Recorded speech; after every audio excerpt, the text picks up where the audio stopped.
একটা অত্যন্ত বড় ব্যাপক সাবজেক্ট। এ বিষয়ের উপরে আলোচনা করা, অনুসন্ধান করা, গবেষণা করা এবং তা আপনাদের সামনে উপস্থাপন করাটা খুব সহজ বিষয় নয়। অল্প সময়ের মধ্যে আমি আপনাদের সামনে সেটাকে সহজভাবে উপস্থাপন করার চেষ্টা করব। আল্লাহ রাব্বুল আলামিন কোরআন পাকের মধ্যে বলছেন, ওয়াকাযালিকা জাআলনাকুম উম্মাতান ওয়াসাতান লিতাকুনু শুহাদা আলান নাস ওয়া ইয়াকুনা রাসূলু আলাইকুম শাহীদা। আমি তোমাদের জন্য তোমাদের কাছে প্রেরণ করেছি রাসূলকে, তিনি মানব জাতির জন্য সাক্ষ্যদাতা হবেন। ওয়াকাযালিকা জাআলনাকুম উম্মাতান ওয়াসাতান লিতাকুনু শুহাদা আলান নাস। ওয়াসাত কথাটার মধ্যে রয়েছে তিনি কেন্দ্রবিন্দু হবেন, সে মানব জাতির জন্য সাক্ষ্যদাতা হবেন, তিনি কেন্দ্রবিন্দু হবেন সভ্যতার, তাকেই কেন্দ্র করে আবর্তিত হতে থাকবে বিশ্ব সভ্যতা।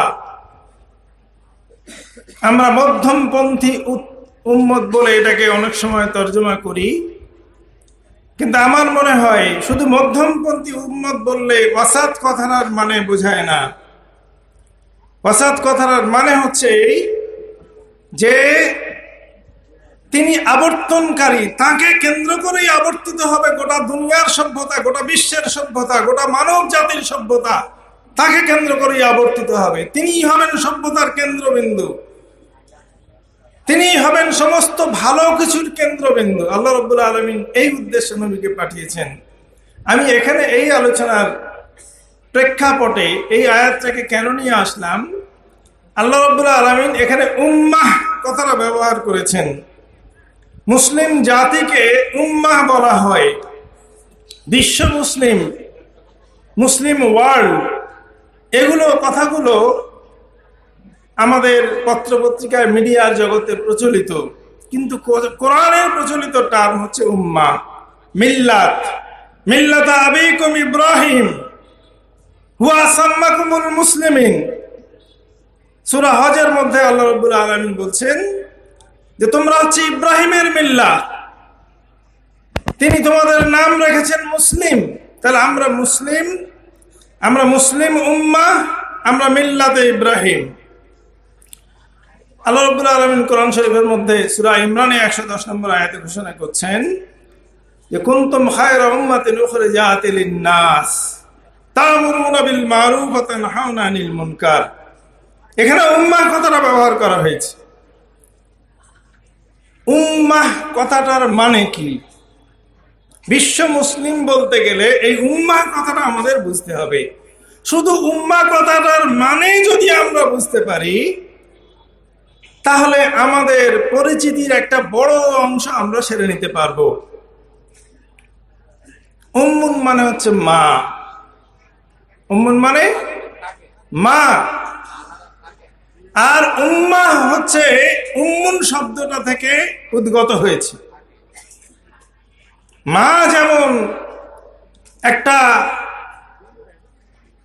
হচ্ছে সন্তানের উৎস, মায়ের মনে যে ভালোবাসা, মায়ের মনে যে আদর, মায়ের মনে যে প্রেম, মায়ের মধ্যে যে দায়িত্ববোধ, যে চেতনা সন্তানের প্রতি থাকে, গোটা বিশ্ববাসীর জন্য নির্বাচিত এই উম্মাতটা আল্লাহ রাব্বুল আলামিন যাকে তৈরি করেছেন, কুনতুম খায়রা উম্মাহ, তোমাদেরকে সর্বোত্তম উম্মাহ করে আমি তৈরি করেছি। গোটা মানব জাতির মধ্যে, সমস্ত মানবতার মধ্যে তোমরা হবে সর্বোত্তম। মা যেমন সন্তানের কল্যাণের জন্য, সন্তানের ভালোর জন্য সব কিছু করে, তেমনি এই উম্মার দায়িত্ব হচ্ছে বিশ্ব মানবতার কল্যাণের জন্য, বিশ্বের ভালোর জন্য, বিশ্বের মানবতাকে লালন পালন করার জন্য, বিশ্বের সমস্ত ভালো গুণাবলীকে লালন পালন করার জন্য এই দায়িত্ব তাদের উপর অর্পণ করা হয়েছে। আপনারা ভাবছেন আমরা খুব মামুলি জাতি, আমরা নির্যাতিত, আমরা নিপীড়িত, আমরা অবহেলিত, আমরা অশিক্ষিত, আমরা গরিব, আমরা অসহায়। ফিলিস্তিনে আমাদের মারা হচ্ছে, আফগানিস্তানটাকে শেষ করে দেয়া হলো, আমাদের হয়ে কথা বলার কেউ নেই, আমাদের হয়ে ভাবার কেউ নেই। আল্লাহ রাব্বুল আলামিন এরকম দায়িত্ব, এরকম পরিচিতি দিয়ে আপনাদেরকে দুনিয়ায় পাঠাননি। কোরআনের এই আয়াত অন্তত তা বলছে না। সুতরাং আমরা আজকের আলোচনার যে শব্দগত বিষয়টা আমি আপনাদের সামনে উপস্থাপন করলাম, উই আর মুসলিম উম্মাহ, এই কথাটা আপনাদেরকে প্রথম বুঝে নিতে হবে। আল্লাহ রাব্বুল আলামিন যে উম্মাহকে তৈরি করেছেন, সেই উম্মাহ গোটা দুনিয়া জুড়ে মার খাচ্ছে, গোটা দুনিয়া জুড়ে। কোথাও শান্তিতে নেই তারা। এক সময় গোটা দুনিয়ার নেতৃত্ব দিয়েছিল। গোটা দুনিয়ায় যা কিছু সভ্যতা, যা কিছু শান্তি, যা কিছু আইন, যা কিছু কানুন, যা কিছু সিস্টেম, যা কিছু অর্গানাইজ করার, এই উম্মাহ করেছে। আমাদের দেশ, এই ভারতবর্ষ বলে কোনো সুসংগঠিত দেশই ছিল না মুসলমানরা আসার আগে। এই দেশের কনসেপ্টটা তো তারাই দিয়েছে, এই দেশটাকে গঠন করেছে তারা। আজকে সেই ভারতবর্ষে আমরা নিপীড়িত, নির্যাতিত, আমাদের অস্তিত্বের সংকট। ফিলিস্তিনের উপরে জুলুম, অত্যাচার, নির্যাতন চলছে, গোটা দুনিয়া নির্বাক হয়ে দেখছে। হাজার হাজার মানুষকে মাসের পর মাস ধরে বম্বিং করে দেওয়া হচ্ছে, উজাড় করে দেওয়া হচ্ছে শহর। শিশু, নারী, বৃদ্ধ, কেউ রেহাই পাচ্ছে না। প্রতারণার চূড়ান্ত নজির দেখাচ্ছে বেঞ্জামিন নেতানিয়াহু। মানুষকে বলা হচ্ছে তোমরা ওই সাইডে সরে যাও, এই সাইডে আক্রমণ করা হবে। তারা উত্তর থেকে যখন দক্ষিণে যাচ্ছে, আক্রমণটা যাচ্ছে দক্ষিণে। তাদেরকে বলা হচ্ছে তোমরা হসপিটালে আশ্রয় নাও। তারা যখন হসপিটালে, স্কুলে, মসজিদে আশ্রয় নিচ্ছে, তখন মসজিদে বোমা ফেলা হচ্ছে, স্কুলে বোমা ফেলা হচ্ছে, মাদ্রাসায় বোমা ফেলা হচ্ছে, হসপিটালে বোমা ফেলা হচ্ছে। ত্রাণ পৌঁছাতে দেওয়া হচ্ছে না। বিশ্বের ইন্টারন্যাশনাল যে অর্গানাইজেশন গুলো আছে, অ্যামনেস্টি ইন্টারন্যাশনাল থেকে শুরু করে বিভিন্ন দাতব্য সংস্থা, হাজার হাজার গাড়ি সীমান্তে দাঁড়িয়ে আছে, খাবার পচে যাচ্ছে, ত্রাণ প্রবেশ করতে দেওয়া হচ্ছে না। আবার চাপে পড়ে যখন ত্রাণ প্রবেশ করতে দেওয়া হচ্ছে, যখন বুভুক্ষ মানুষ, ক্ষুধার্ত মানুষ ত্রাণ নেওয়ার জন্য ছুটে যাচ্ছে, তাদের উপরে বম্বিং করা হচ্ছে। এ অবস্থা কেন? নবী করিম সাল্লাল্লাহু আলাইহি ওয়াসাল্লাম বলছেন, হযরত আবু বকর রাদিয়াল্লাহু তাআলা আনহু এই হাদিসটা বর্ণনা করেছেন, উম্মাহ যখন জিহাদ ছেড়ে দেবে, দিনের জন্য সর্বাত্মক চেষ্টা প্রচেষ্টা করা ছেড়ে দেবে, তখন তাদের উপরে এই ধরনের গজব আল্লাহ রাব্বুল আলামিন দান করবেন।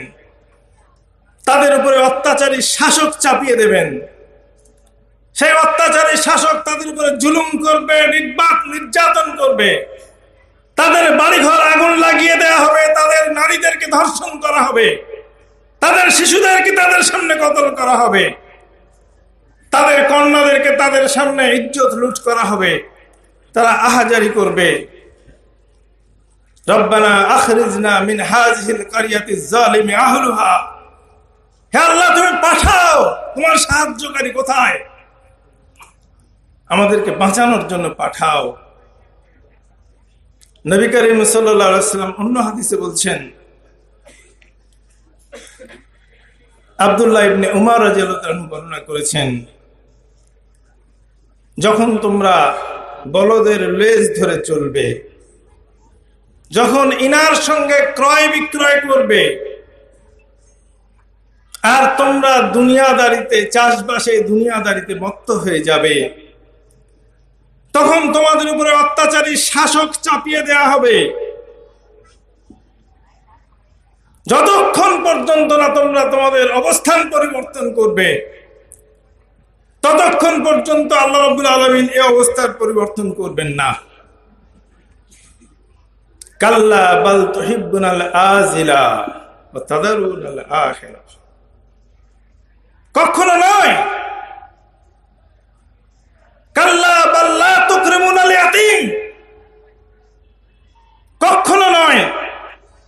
এটা সমস্যা, তোমাদের উপরে যা হচ্ছে এটা সমস্যা নয়। সমস্যা হচ্ছে তোমরা দুনিয়ার জীবনকে গুরুত্ব দিয়েছো। সমস্যা এটাই যে তোমরা আখিরাতকে ভুলে গিয়েছো। তোমাদের সামনে আখিরাতের স্মরণ করানোর জন্য লক্ষ লক্ষ নবীকে আমি পাঠিয়েছি। তোমাদের সামনে আল্লাহর পরিচিতি তুলে ধরার জন্য আমি নবী পাঠিয়েছি, রাসূল পাঠিয়েছি, কিতাব পাঠিয়েছি, ওহী পাঠিয়েছি। তোমাদের সামনে তা সব মওজুদ আছে, উপস্থিত আছে। সমস্ত কিছু ছেড়ে তোমরা দুনিয়ার পিছনে পড়ে গেলে, তোমরা বলদের লেজ ধরে চলবে, তোমরা নাঙলের মুঠি ধরে যাবে, তোমরা ইনার সঙ্গে ক্রয় বিক্রয় করবে। ইনা মানে হচ্ছে সুদের একটা ভিন্ন রূপ, হালাল করে নেওয়া। আমাদের দেশে অনেক নিয়ম আছে, দেখবেন শরীয়তে যে জিনিসটাকে সুস্পষ্টভাবে হারাম করে দেওয়া হয়েছে, নিজেদের জন্য সেইটাকে হালাল করে নেওয়ার একটা বাহানা তৈরি করার নাম ইনা। ইনা আমি শুনেছি, আমি বড় আলেমের মুখ থেকে শুনেছি যে যেহেতু এটা দারুল হরব, ভারতবর্ষ দারুল হরব, এখানে সুদ হারাম নয়, সুদ নিতে পারে, জায়েজ আছে। কেন? এটা ইসলামিক কান্ট্রি নয়। যতক্ষণ না ইসলামিক অর্থনীতি প্রতিষ্ঠিত হচ্ছে ততক্ষণ সুদ দেওয়া নেওয়া করা যেতে পারে। এইটা হচ্ছে ইনা। অনেকে বলে না এটা তো ইন্টারেস্ট, তো সুদ না, আমি এত টাকা দিচ্ছি, এর বিনিময়ে এই লক্ষ্মী, আমার বাড়ি দক্ষিণ 24 পরগনায়, লক্ষ্মীকান্তপুর স্টেশনে পাশে একটা গুমটি আছে, সেখানে টাকাওয়ালারা বসে থাকে। সকালবেলা গরিব মানুষরা গ্রাম থেকে আসে, ওদের কাছ থেকে টাকা নেয়, শিয়ালদা থেকে ফল কেনে, ট্রেনে হকারি করে ফল বিক্রি করে, যা ফল বিক্রি হলো যাওয়ার সময় সুদ সহ ওদের টাকা ফিরিয়ে দিয়ে বাড়ি চলবে। এটা তো সুদ বলে না, এতে লাভ। আমি তো বেচারের উপকার করছি। আমি 2000 টাকা দিয়েছিলাম, 2500 টাকা নিলাম, ও 1000 টাকা লাভ করেছি, ওর 500 টাকা, আমার 500 টাকা। এর নাম হচ্ছে না। কায়দা করে হারামকে হালাল করে নেওয়ার পদ্ধতি, নিজের মতো করে শরীয়তকে বানিয়ে নেওয়ার পদ্ধতি। উম্মাহ যখন এই জায়গায় চলে যায় তখন এই অবস্থা তৈরি হয়। ইহইয়া সিনেমার যখন তার নিজের প্রাণ উৎসর্গ করছেন, ভগ্ন স্তূপের মধ্যে গোটা বিল্ডিং ধসে পড়েছে, তিনি হয়তো আহত ছিলেন, কেউ জানে না। ইসরায়েলের ড্রোন ক্যামেরা যখন সেই ভাঙা ঘরের ভিতর দিয়ে প্রবেশ করছে তাকে চিহ্নিত করার জন্য, সেই অবস্থায় ও ড্রোনকে লক্ষ্য করে তিনি গুলি ছুড়ছেন। এই হামাসের মুজাহিদদেরকে আমাদের উলামা সমাজের এক অংশ বলছে যে গান্ধীজির কাছ থেকে আদর্শ শিক্ষা নেওয়া উচিত। হামাস ভুল করছে। মুহাম্মদ সাল্লাল্লাহু আলাইহি ওয়াসাল্লামের আদর্শ কম পড়েছে। মুহাম্মদ সাল্লাল্লাহু আলাইহি ওয়াসাল্লামের নীতি, মুহাম্মদ সাল্লাল্লাহু আলাইহি ওয়াসাল্লামের শিক্ষা আর মুসলমানদের জন্য যথেষ্ট নয়। হতে পারে গান্ধী মহান নেতা, হতে পারে বিশ্বে অহিংসা আন্দোলনের তিনি প্রতিষ্ঠা করেছেন, কিন্তু তিনি কি আইডিয়াল মহাপুরুষ? আজকে তাকে অনুসরণ করতে হবে।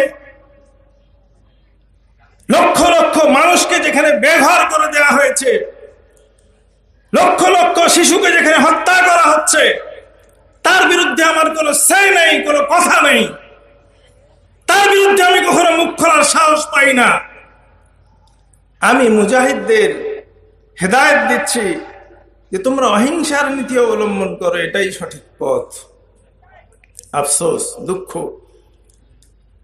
যাই হোক, আমি আপনাদের সামনে উম্মার সিচুয়েশনটা, উম্মার বর্তমান অবস্থাটা একটু উপলব্ধি করানোর চেষ্টা করলাম। উম্মা আসলেই যে কনসেপ্ট আমাদেরকে দেয়া হয়েছে তাতে মুসলিম বলতে, মুসলিম ওয়ার্ল্ড বলতে মিডিল ইস্টকে বোঝানো হয়। দেখবেন বিবিসির সংবাদে প্রায় মুসলিম ওয়ার্ল্ড কথাটা ব্যবহার করা হয়, অর্থাৎ আরব, আমিরাত, কাতার, কুয়েত, এই একটা নির্দিষ্ট এরিয়া ওরা ভাগ করে নিয়েছে পৃথিবীটাকে। কিন্তু ইসলামের কনসেপ্টে আল্লাহ রাব্বুল আলামিন সেটা বলেননি। মুমিন আমি জাহান জুড়ে বাঁধবো ঘর, গোটা দুনিয়া আল্লাহ, আর এই দুনিয়ায় আমি আল্লাহর বান্দা।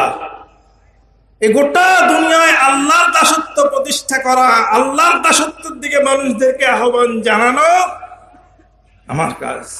আল্লাহর বিধান প্রতিষ্ঠা করা, আল্লাহর হুকুম জারি করা, এটা আমার কাজ। সুতরাং ওই খণ্ডতা, কোন ক্ষুদ্রতার মধ্যে মুসলিম উম্মাহ সীমাবদ্ধ নয়। সম্মানিত ভাইরা, বর্তমান বিশ্বে এই উম্মাহ কোথায় কেমন অবস্থায় আছে আমরা একটু দেখে নিতে পারি। বিশ্বের আয়তন হচ্ছে 51 কোটি বর্গ কিলোমিটার। কত? 51 কোটি বর্গ কিলোমিটার। এখানে টোটাল জনসংখ্যা বর্তমানে কত? প্রায় 800 কোটি। তার মধ্যে মুসলিম কত? 200 কোটি। আর খ্রিস্টান সম্প্রদায় মুসলমানদের উপরে আছে 225 থেকে 30 কোটি। বাকি অন্যান্য মানে 200, 300, 200, 500, 550 হলো। বাকি 250 অন্যান্য মানে ধর্মের বিশ্বাসের লোকরা বসবাস করে। এখানে 50টা ছোট বড় এমন দেশ আছে যার জনসংখ্যা মেজরিটি মানে প্রায় 90%, 80%-এর উপরে, 80%, 90%, 50টা দেশ আছে যার মেজরিটি মুসলিম উম্মার অন্তর্ভুক্ত তারা। আর আরো বেশ কিছু দেশ আছে যেখানে মুসলমানদের সংখ্যা প্রচুর, যেমন আমাদের ভারতবর্ষ। এখানে মুসলমানদের সংখ্যা প্রচুর, কিন্তু সংখ্যায় তারা মাইনরিটি। তারা মেজরিটি বা একটা মানে কম্পারেবল জায়গায় 50% এরকম জায়গায় তারা পৌঁছায়নি। ভারতবর্ষে মুসলমানদের পার্সেন্টেজ প্রায় 15%, 15% বলে বলা হচ্ছে। মুসলমানরা গোটা দুনিয়ার 35% এলাকা তারা দখল করে আছে। 35%, 35% এলাকায় তারা বসবাস করে। এবার কথাটা আমি আপনাদেরকে বলবো, কত সম্পদ মুসলমানদের হাতে আছে। 75% বিশ্বের যত তেল সম্পদ, তৈল সম্পদ, এই তেল সম্পদের 75% আছে মুসলমানদের হাতে। গ্যাস আছে 33%, আর ফসফেট 75%, টিন 60%, অর্থাৎ খনিজ দ্রব্যের একটা বড় সম্পদ মুসলিম সম্প্রদায়ের হাতে আছে, উম্মার হাতে আছে। এবার আমি আপনাদেরকে বলবো যে দেখেন, একটা বিশাল জনসংখ্যা, একটা বিশাল ল্যান্ড এবং একটা বিশাল প্রপার্টি তাদের হাতে থাকা সত্ত্বেও, কারা এত হাসে? একটা বিশাল প্রপার্টি তাদের হাতে থাকা সত্ত্বেও এই ভূখণ্ডে, এই দেশগুলিতে আল্লাহর বিধান কোথায় কতটুকু আছে এবার একটু হিসাব করুন। আল্লাহর বিধান, দ্বীন ইসলাম কোথায় কতটুকু আছে এবার আমি আপনাদেরকে সেই রিপোর্টটা একটু ভাবতে বলবো। যারা এডুকেটেড মানুষ আছেন, শিক্ষিত মানুষ আছেন, স্টুডেন্ট আছেন, টিচার আছেন, এটা একটা এডুকেশনাল ইনস্টিটিউশনের প্রোগ্রাম। এখানে অনেক ছাত্র আছেন, ম্যানেজিং কমিটি আছেন। আমি আপনাদেরকে ভাবতে বলবো যে আমাদের সামনে যে মুসলিম দেশগুলো আছে, যে উম্মার যে অবস্থান আমি বর্ণনা করলাম, এখানে দেখেন আমরা বিভক্ত হয়ে গেছি কয়েকটি আদর্শিক রাষ্ট্রে।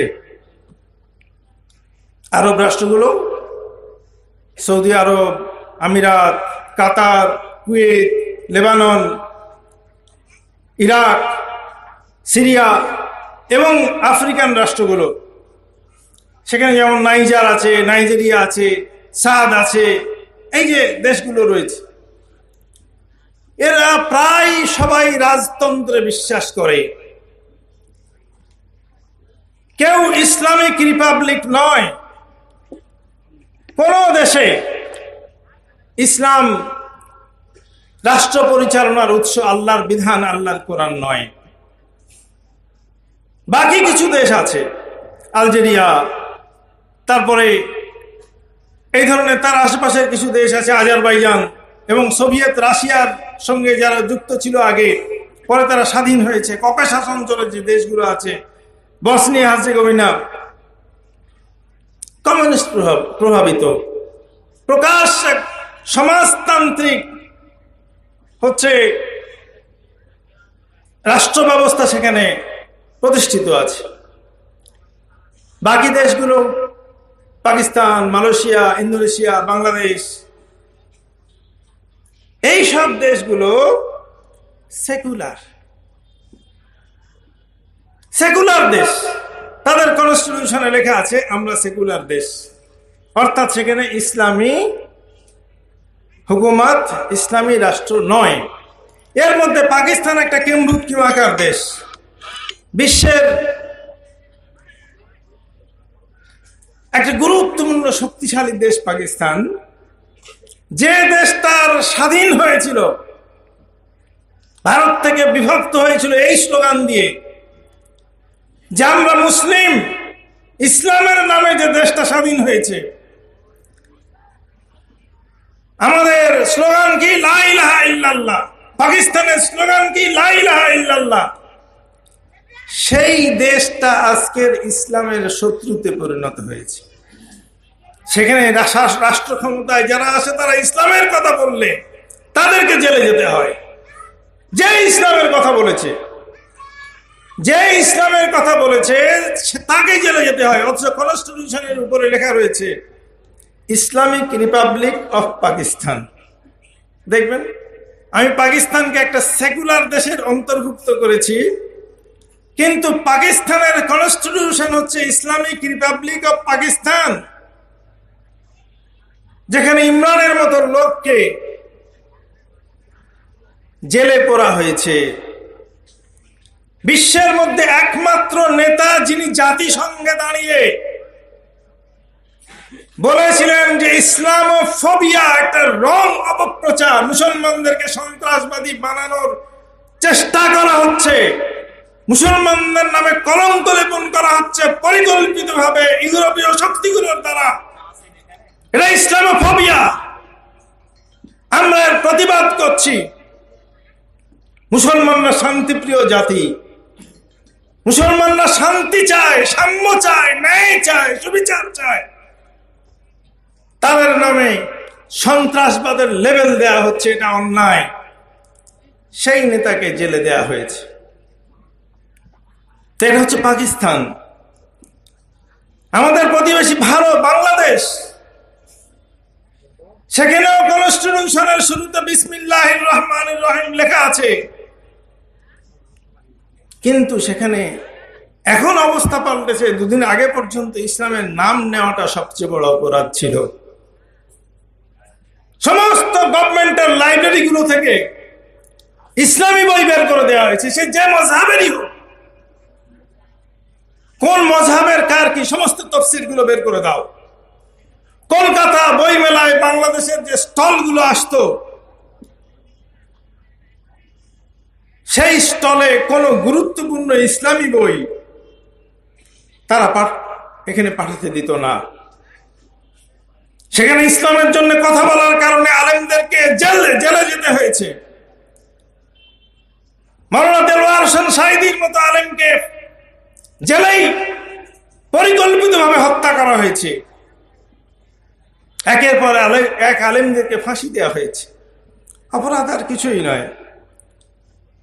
এটা হচ্ছে জুডিশিয়াল কিলিং বলা হয়। পরিকল্পিতভাবে কেস সাজিয়ে কাউকে হত্যা করাকে জুডিশিয়াল কিলিং বলা হয়, তা করা হয়েছে ইসলামী দেশ। তো এই হচ্ছে আমাদের মুসলিম উম্মার যে দেশগুলো, তার পরিচিতি। আমরা যদি বলি যে আমাদের সামনে বিপদ কি আছে, সমস্যা কি, চ্যালেঞ্জ কি, চ্যালেঞ্জকে দুই ভাগে ভাগ করে আমরা আলোচনা করতে পারি।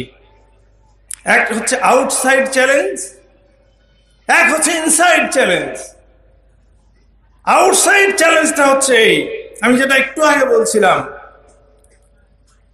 যে একটা কনস্পিরেসি মুসলিম মিল্লাতকে, মুসলিম কওমকে নিয়ে করা হচ্ছে, অস্বীকার করার কোনো উপায় নেই।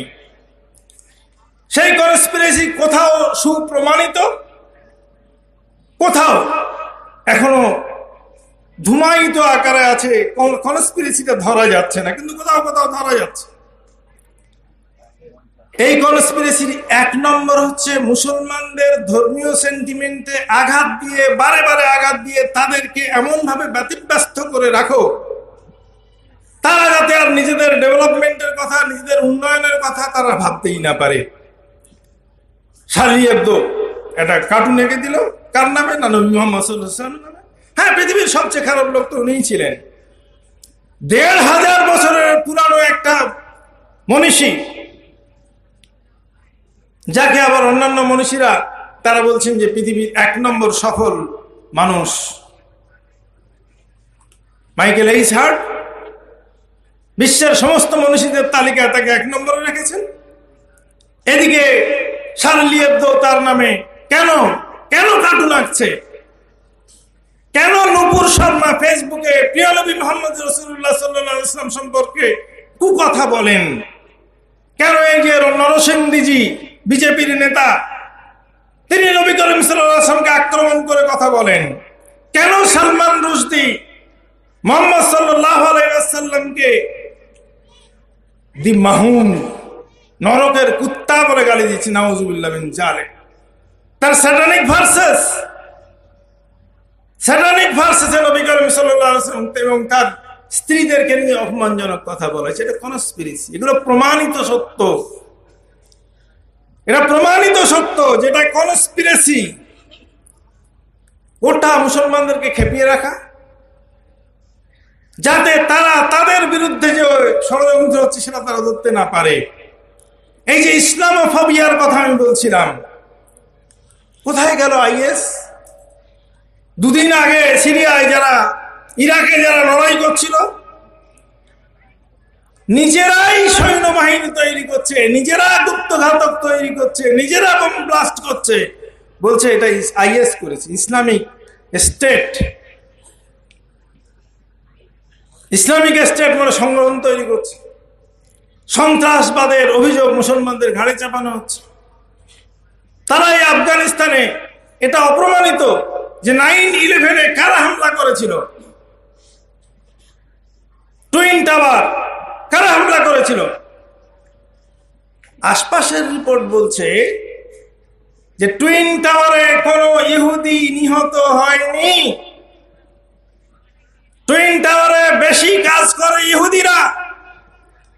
যেদিন বোম ব্লাস্ট হবে সেদিন কোন ইহুদি অফিসে অংশগ্রহণ করেনি। কি করে তারা জানলো যে আজকে বিস্ফোরণ ঘটবে, আজকে হামলা হবে? কি করে তারা জানলো? এই দিয়ে বিশ্বের বিভিন্ন সংস্থা যারা রিসার্চ করে তারা অনুমান করছে যেটা একটা পরিকল্পিত হামলা। এই যে টুইন টাওয়ারে হামলা করে ওসামা বিন লাদেনের ঘাড়ে চাপানো, ওসামা বিন লাদেনের লক্ষ্য করে আফগানিস্তানের উপরে হামলা চালানো, আফগানিস্তানকে দখল করে নেওয়া, লিবিয়া এবং ইরাককে হামলা করে তাদেরকে শেষ করে দেওয়া, এটা হচ্ছে একটা ইসলামোফোবিয়া। দুর্ভাগ্যের বিষয় হচ্ছে এই যে ইসলামের নামে বদনাম দেওয়ার ক্ষেত্রে ঠিক প্রেজেন্ট সিচুয়েশনে বর্তমান ভারতবর্ষে সবচেয়ে আগে আছে কোন দেশ?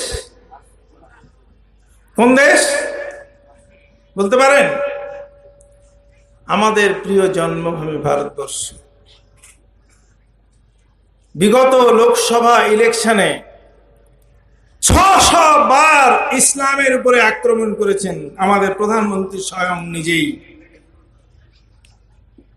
কথায় কথায় মুসলমানদের উপরে আক্রমণ, ইসলামের উপরে আক্রমণ। আপনারা মালদা মুর্শিদাবাদের লোক, আপনারা খুব ভালো করেই জানেন ভিন রাজ্যে কিভাবে মুসলমানদেরকে হেনস্থা করা হচ্ছে, তাদেরকে জয় শ্রীরাম বলতে বাধ্য করা হচ্ছে। তাদেরকে উত্তরপ্রদেশ সরকার বলল ঠেলাওয়ালা, ফলওয়ালা, সবজিওয়ালা, কোন ব্যবসায়ী মুসলমান থাকবে না, তাদের কাছ থেকে সব কেড়ে নাও। তারা ভয়ঙ্কর। করোনা ভাইরাস একটা রোগ, গোটা দুনিয়া জুড়ে প্যান্ডামিক ছড়িয়ে পড়েছে। আমাদের দেশের মিডিয়া থেকে শুরু করে, সরকার থেকে শুরু করে দায় চাপালো নিজামুদ্দিনের ঘাড়ে। তবলিগ জামাতের লোকরা করোনা ছড়াচ্ছে, কি সাংঘাতিক ব্যাপার। তবলিগ জামাতের লোকরা যেহেতু তারা ঘরে মসজিদে মসজিদে যায়, সুতরাং সেই সময়ের সমস্ত আলোচনার কেন্দ্রবিন্দু তবলিগ জামাত। সম্মানিত ভাইরা, এটা একটা বাইরের সমস্যা, বাইরের চ্যালেঞ্জ। এই চ্যালেঞ্জের আর একটা পার্ট হচ্ছে পরিকল্পিতভাবে মুসলমানদেরকে ডিভাইড করা, বিভিন্ন মসলাকে, বিভিন্ন মাযহাবে, বিভিন্ন দলে, বিভিন্ন উপদলে, নতুন নতুন ফেরকা, নতুন নতুন মসলা আবিষ্কার করা। 1500 বছর ধরে যে জাতি নামাজ পড়ে আসছে, সেই জাতিকে আজকে নামাজ শেখাতে হচ্ছে।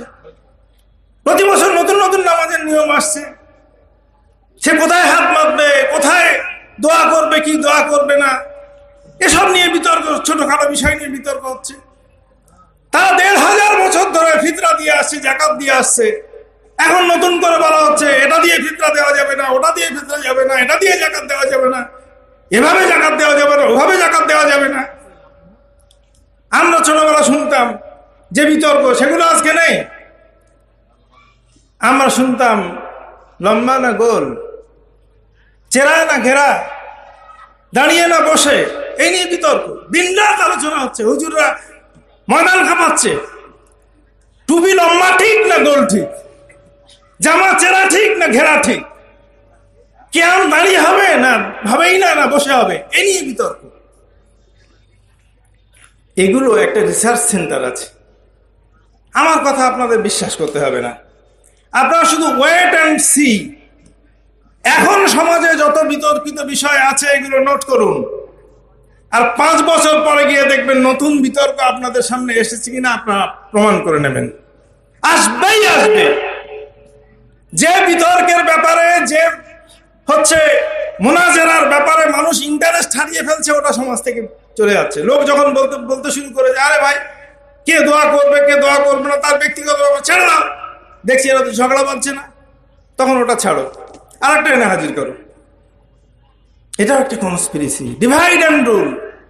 ইসলামের কোনো মৌলিক বিষয় এগুলো নয়।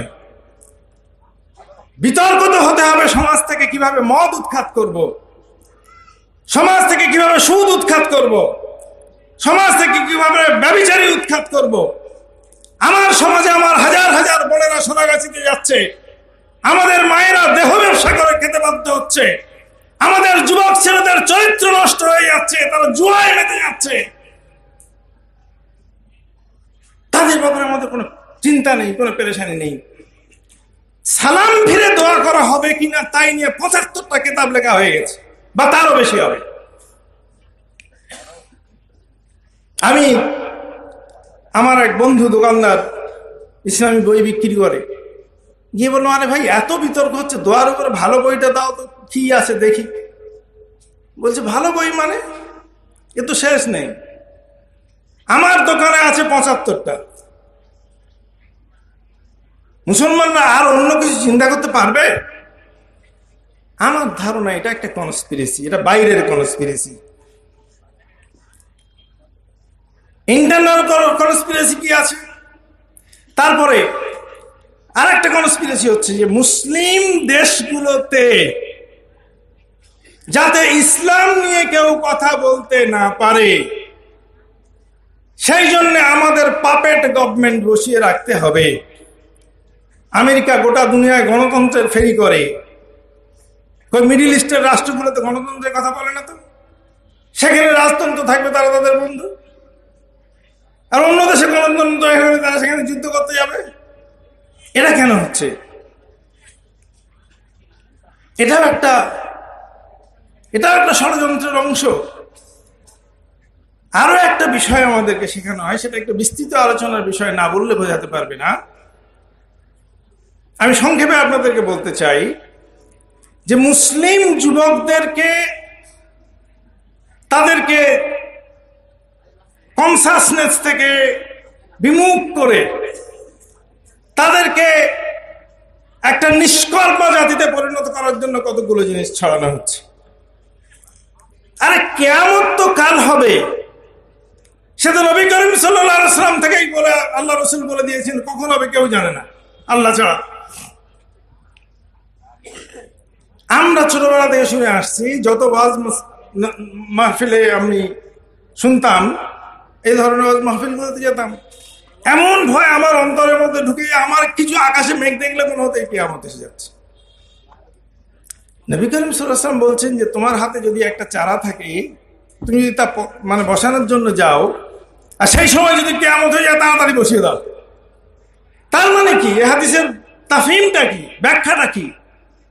যে কিয়ামত হবে, এই অবস্থার জন্য তুমি নিষ্কর্মা বসে থাকবে না। কিয়ামত যখন হবে, তুমি কিয়ামতের প্রস্তুতি নাও, আল্লাহর কাছে যাওয়ার প্রস্তুতি নাও, আল্লাহর কাছে জবাবদিহির প্রস্তুতি গ্রহণ করো। অথচ মুসলিম যুবকদেরকে বোঝানো হচ্ছে, আরে জিহাদ করে কি হবে, তোমরা পারবে না, ওটা তোমাদের কাজ নয়। ইকামতের দিনের কাজ নবীর কাজ ছিল, ইকামতের দিনের কাজ নবীর কাজ ছিল। উম্মতরা পারবে না, উম্মতের কাজই ওটা নয়। ও যদি সে কাজ করতে হয়, ইমাম মেহেদী এসে করবে। তুমি বসে বসে মসজিদে বসে বসে ইল্লাল্লাহ ইল্লাল্লাহ করো, ওটা ইমাম মেহেদীর কাজ, ওটা ঈসা আলাইহিস সালামের কাজ, তারা এসে করবেন। এই ধরনের না, এমন একটা ফেনোমেনা, এমন একটা তৈরি করে দেওয়া হচ্ছে, যাতে মুসলিমরা অলস হয়ে যাচ্ছে, কর্মবিমুখ হয়ে যাচ্ছে, হিম্মত হারা হয়ে যাচ্ছে, এরকম অবস্থা তৈরি হচ্ছে। উম্মতের সামনে ইন্টারনাল কিছু চ্যালেঞ্জ আছে। ইন্টারনাল চ্যালেঞ্জ কি?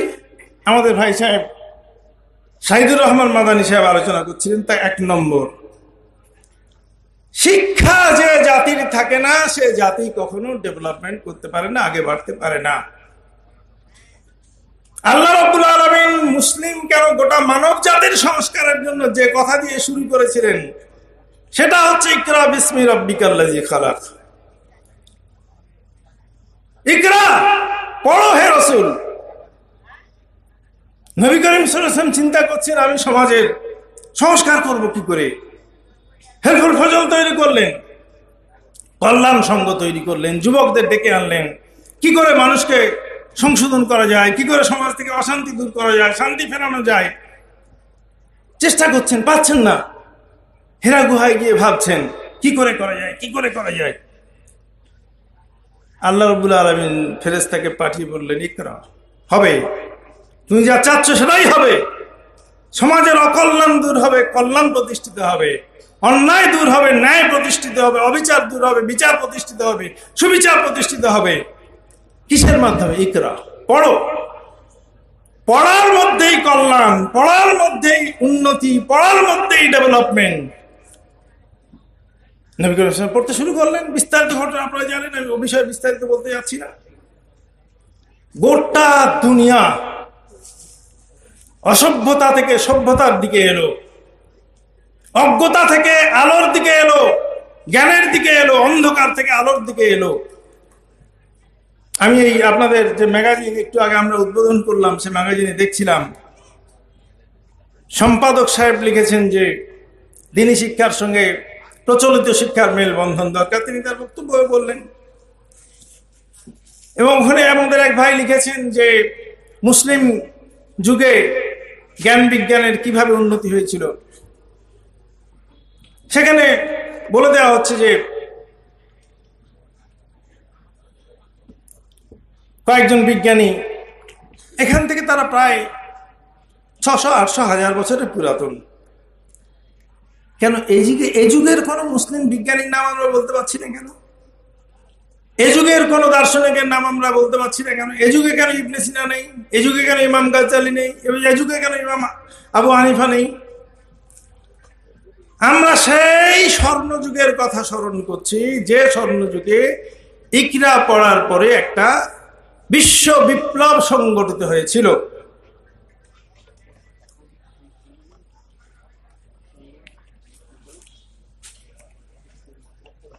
আমি আমাদের উম্মার বর্তমান যে শিক্ষার অবস্থা সে বিষয়ে একটু আমি আপনাদেরকে দৃষ্টি আকর্ষণ করব। CWUR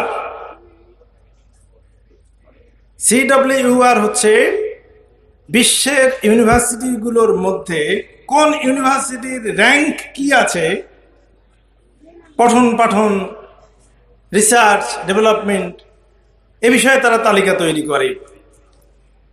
বিশ্বের যে তালিকা তৈরি হয়েছে তার মধ্যে তো অক্সফোর্ড, কেমব্রিজ, প্রিন্সটন এসব থাকবে, আপনারা জানেন। কিন্তু 1000 ইউনিভার্সিটির মধ্যে শুধুমাত্র কিং সৌদ ইউনিভার্সিটি, যেটা 10 বছর আগে ছিল না, আলহামদুলিল্লাহ এখন ঢুকে গেছে, কিং সৌদ ইউনিভার্সিটির স্থান মাত্র 343। বাকি আর বিশ্বের কোন মুসলিম পরিচালিত ইউনিভার্সিটি 1000-এর মধ্যে নেই। আমরা যদি র্যাঙ্ক দেখি, জামিয়া আল আজহার গোটা বিশ্বের মধ্যে মুসলমানদের গর্বের প্রতিষ্ঠান, গোটা বিশ্বের মধ্যে মুসলমানরা যাকে নিয়ে গর্ব করে, সেই জামিয়া আল আজহারের র্যাঙ্ক হচ্ছে 1320। আপনার মদিনা ইউনিভার্সিটির র্যাঙ্ক হচ্ছে 1200।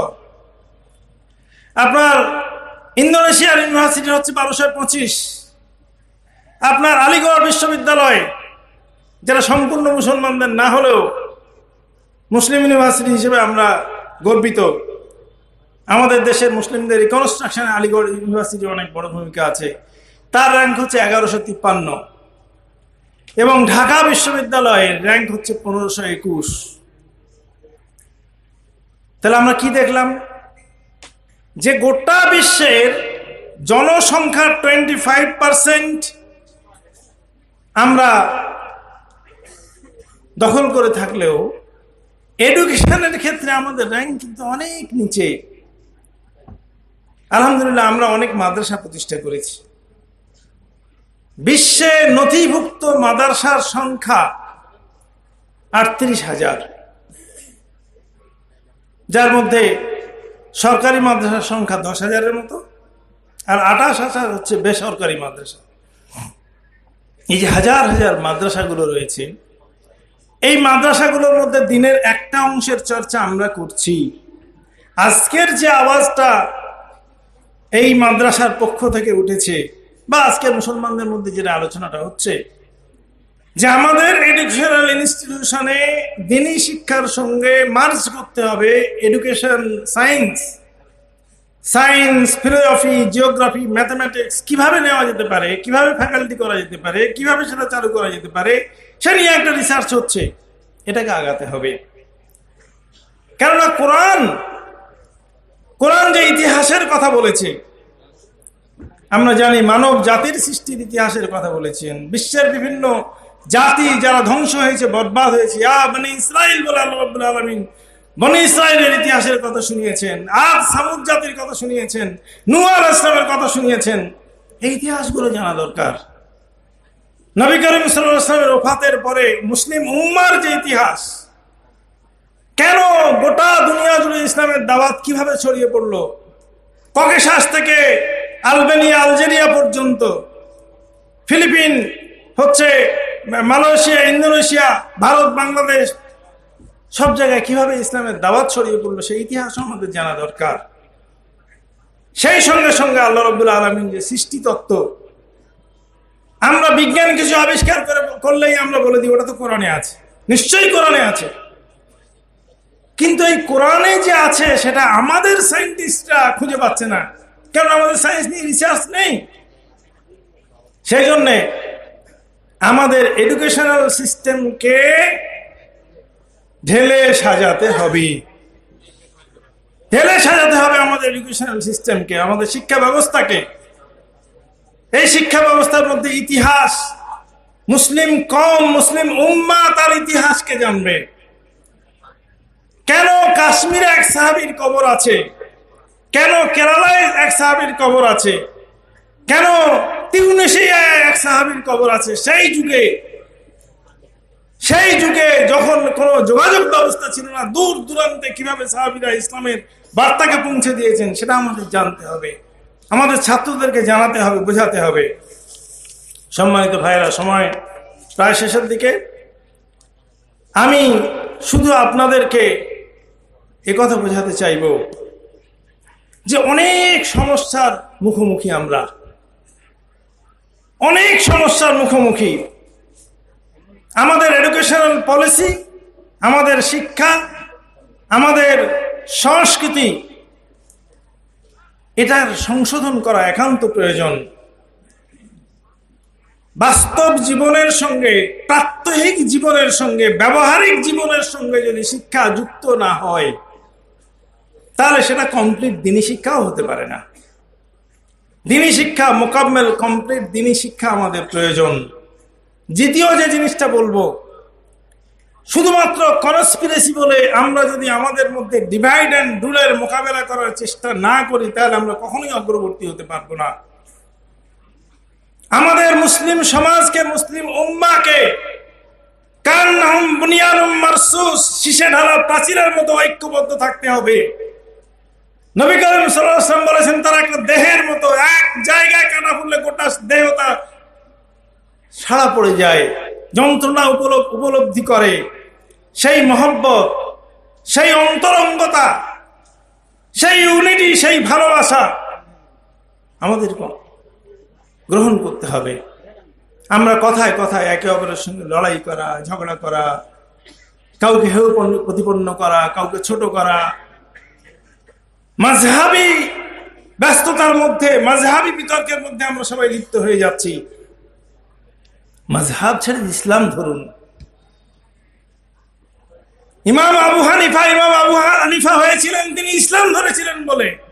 ইমাম মালিক হয়েছিলেন, তার কাছে ইসলাম ছিল বলে। তোমরা ইসলাম ছেড়ে মালিক ধরলে কেন? তোমরা ইসলাম ছেড়ে শিয়া হলে কেন? তোমরা ইসলাম ছেড়ে সুন্নি হলে কেন? তোমরা মুসলিম হও, তোমরা কোরআন ধরো, তোমরা হাদিস ধরো, তোমরা সাহাবীদের জীবনী ধরো। সেই পথ অনুযায়ী তোমরা তোমাদের সংস্কার করার চেষ্টা করো, নিজেদেরকে পরিবর্তন করার চেষ্টা করো এবং তোমাদের নিজেদের অস্তিত্ব রক্ষার জন্য যে কাজ করা প্রয়োজন সে কাজে অগ্রবর্তী হও। আমাদের উম্মাহ দাওয়াতের প্রক্রিয়াটাকে বন্ধ করে দিয়েছে। একটা ফ্রাস্ট্রেশন, একটা হতাশা তাদের মধ্যে গ্রাস করছে। এবং আমাদের যে এডুকেশন সিস্টেম, আমাদের ভাই সাহেব বলছিলেন, শহীদুর রহমান মাদানী সাহেব অসাধারণ সুন্দর আলোচনা করেছেন যে আমরা আমাদের ছেলেদেরকে যে ইনস্টিটিউশনে পাঠাচ্ছি সেই ইনস্টিটিউশন তাদেরকে বেদিন করে আমার ঘরে পাঠিয়ে দিচ্ছে। দিনের ব্যাপারে তাদের কোনো ইন্টারেস্ট নেই, তারা হতাশ, তারা ফ্রাস্ট্রেটেড। এই অবসরে পাশ্চাত্যের বস্তুবাদী শিক্ষা, বস্তুবাদী দর্শন তাদের মগজের মধ্যে ঢুকে যাচ্ছে। পাশ্চাত্যের যে কালচার, লিভ টুগেদার, একসঙ্গে বিয়ে না করে ছেলে মেয়ে একসঙ্গে বসবাস করা, হোমোসেক্সুয়ালিটি, পারিবারিক জীবন ভেঙে দেওয়া, শিশুদের সর্বনাশ করা, এসব আমাদের সমাজেও প্রবেশ করতে শুরু করেছে। এটাকে যদি শক্ত হাতে প্রতিরোধ করতে হয় তাহলে আমাদের এডুকেশন পলিসি, আমাদের সোশ্যাল ডেভেলপমেন্টের ভাবনাকেও পরিবর্তন করতে হবে। আমাদের প্যাসিভ মেন্টালিটি ছাড়তে হবে। যা কিছু করবেন ইমাম মেহেদী এসে করবেন, যা কিছু করবেন ঈসা আলাইহিস সালাম আসার পরে হবে। আমাদের কোনো দায় নেই, কোনো দায়িত্ব নেই, কোনো প্রস্তুতি নেই, কোনো লড়াই নেই, কোনো যুদ্ধ নেই, কোনো জিহাদ নেই, কোনো চেষ্টা নেই। আমেরিকা আমাদের শিখিয়ে দিল এরা জেহাদি, আর জেহাদি মানে এইরকম অস্ত্র নিয়ে আছে, বল নইলে মারলুম, এইরকম একটা পিকচার খাড়া করে দেওয়া। জেহাদের নাম নয়, জেহাদের নাম নয়। জেহাদ ন্যায় প্রতিষ্ঠার জন্য, সত্য প্রতিষ্ঠার জন্য, সুবিচার প্রতিষ্ঠার জন্য প্রাণান্ত প্রয়াস করার নাম জেহাদ। সেই জেহাদের কোন পর্যায়ে প্রয়োজন হলে লাঠি ধরতে হবে, কোন পর্যায়ে প্রয়োজন হলে অস্ত্র ধরতে হবে, সেটা তো শেষ পর্যায়ে, আর সে অধিকার আপনার নেই। আপনি দিনের জন্য নিজেকে উজাড় করে দিয়ে আপনার অর্থ, আপনার সম্পদ, আপনার মেধা, আপনার যোগ্যতা, অনেক পথ আছে। লড়াইটা একমাত্র পথ নয়। আর এই যুগে লড়াই অস্ত্রের প্রয়োজনও নেই, কেননা এই যুগে অস্ত্রের স্থান দখল করেছে ইলম, অস্ত্রের স্থান দখল করেছে ইনফরমেশন, অস্ত্রের স্থান দখল করেছে জ্ঞান। যার হাতে ইনফরমেশন বেশি, যার হাতে জ্ঞান বেশি, যার হাতে টেকনোলজি বেশি, সেই এই লড়াইয়ে জিতবে। সুতরাং আমাদের শিক্ষা, আমাদের পলিসি, আমাদের উম্মাহ কে তার চিন্তা চেতনা এবং চিন্তা চেতনার যে ধারাবাহিকতা, তাকে পরিবর্তন করতে হবে। যদি আমরা এভাবে প্যাসিভ মেন্টালিটি নিয়ে অগ্রসর হতে পারি, কেন সবচেয়ে বড় পুঁজি আমাদের হাতে আছে। একমাত্র মুসলিম উম্মাহ বিশ্বাস করে যে তাদের কাছে ঈমান আছে, তাদের কাছে সত্য দিন আছে, তাদের কাছে গোটা মানবতাকে পথ দেখানোর মতো কিতাব আছে, গোটা বিশ্বকে আলোকিত করার মতো আলো আছে, যে আলো মৃত মানুষকে জীবন্ত করে। আওহাইনা ইলাইকা নূরা আমা সূরা আমা লাকুম সূরা আল আনামের 122 নম্বর আয়াতে আল্লাহ রাব্বুল আলামিন বলছেন যে তোমরা মৃত ছিলে, আমি তোমাদেরকে ওহী পাঠালাম, তোমাদেরকে জীবন্ত করলাম। তার মানে আল্লাহর ওহী মৃত মানবতাকে জীবন্ত করে। মানুষের মধ্যে যখন বিবেক থাকে না, ন্যায় অন্যায় বোধ থাকে না, ভালো মন্দ বিচার করার ক্ষমতা থাকে না, তারা তখন মুর্দা। এই কোরআন মুর্দা মানুষকে জীবন্ত করতে এসেছে, তাদের বিবেককে জাগ্রত করতে এসেছে। আমরা যদি এই কোরআনের ওহীর জ্ঞানে নিজেদেরকে আলোকিত করি, গোটা বিশ্বকে আলোকিত করি, গোটা বিশ্বকে আলোকিত করার শপথ গ্রহণ করি, তার জন্য আমাদের দুনিয়ার জীবনকে আমরা যদি পরোয়া না করি, আমাদের কি হবে না হবে কোনো পরোয়া নেই। কিন্তু মানুষকে সত্যের দিকে রাখতে হবে, মানুষকে সত্যের দিকে আনতে হবে, মানুষকে জাহান্নামের আগুন থেকে বাঁচাতে হবে। আমাকে বাঁচাতে হবে, আমার সন্তানকে বাঁচাতে হবে, আমার ভাইকে বাঁচাতে হবে, আমার প্রতিবেশীকে বাঁচাতে হবে, আমার গ্রামবাসী দেশবাসীকে বাঁচাতে হবে। এই শপথ নিয়ে যে আমরা অগ্রসর হই, ইনশাআল্লাহ উম্মার উপর থেকে ঘন মেঘ কেটে যাবে। তারা আবার খায়র উম্মার দায়িত্ব পালন করার জায়গায় চলে আসবে। তা'মুরুনা বিল মারুফ ওয়া তানহাউনা আনিল মুনকারের কাজ তাদেরকে করে যেতে হবে। আল্লাহ রাব্বুল আলামিন আমাদেরকে এই কাজ করার তৌফিক দান করুন। আমি ভাঙা ভাঙা করে যে কথাগুলো বলার চেষ্টা করলাম, যদি কোনো ভুল ত্রুটি হয়ে যায় আল্লাহ রাব্বুল আলামিন যেন আমাকে ক্ষমা করে দেন। আর যে কথা বলার চেষ্টা করলাম তার মধ্যে যদি কোনো কাজের কথা থাকে, তাহলে আমরা যেন সেটাকে গ্রহণ করে সে বিষয়ে অগ্রসর হতে পারি, সে তৌফিক আল্লাহ রাব্বুল আলামিন আমাদেরকে দান করুন। আমিন। ওয়া আখিরু দাওয়ানা আলহামদুলিল্লাহি রাব্বিল আলামিন। আসসালামু আলাইকুম ওয়া রাহমাতুল্লাহ।